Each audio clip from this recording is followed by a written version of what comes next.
আসসালামু আলাইকুম রহমতুল্লাহ বরকাতুহ। আমাদের বাগান বাড়ি নতুনভাবে আরেকটি মুরগির শেড তৈরি করা হচ্ছে। ওটার দৈর্ঘ্য হচ্ছে 100 ফুট, প্রস্থ হচ্ছে আপনার 30 ফুট। এর বেশি করা হচ্ছে না, কারণ দুই পাশে কলা বাগান, ওদিকে কলা বাগান, এদিকে কলা বাগান আছে। এগুলো না কাটাই ভালো, পরবর্তী সময় এগুলো চলে গেলে অন্যগুলি চাষ করা হবে। একদম পাশাপাশি এগুলো সীমানা করা হচ্ছে, যাতে এগুলো সুন্দর মতো করে দাঁড় করা যায়। এদিকে ফ্লেয়ার সাইজ একটু ছোট, মাঝখানেগুলো হয়তো একটু বড়। এভাবে কিন্তু করা হয়, টিন শিটের করা হবে।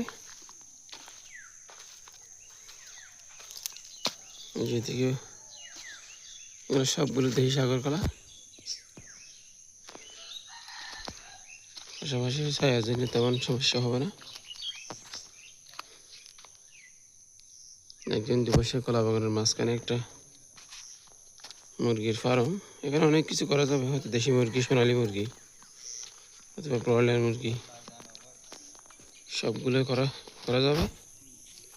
তো আমাদের এই অঞ্চলের দিকে, দক্ষিণ চট্টগ্রামের এই অঞ্চলে গ্রহগড়া, এই জায়গাটি হচ্ছে পটিবিলা ইউনিয়নের 3 নম্বর ওয়ার্ড, সালামনগর নামে পরিচিত। এই অঞ্চলে এটি করা হচ্ছে আমাদের বাগান বাড়ি।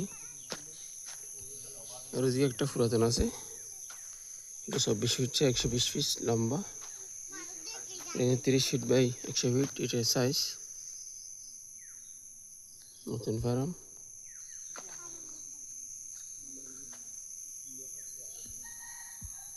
সেখানে মুরগি পালন করা হবে, অন্য কিছু না। মানি বার্ড করা হয়েছে শুধু একটু উঁচা করার জন্য জায়গাটা। এরপরে কাজ চলমান, মাশাআল্লাহ।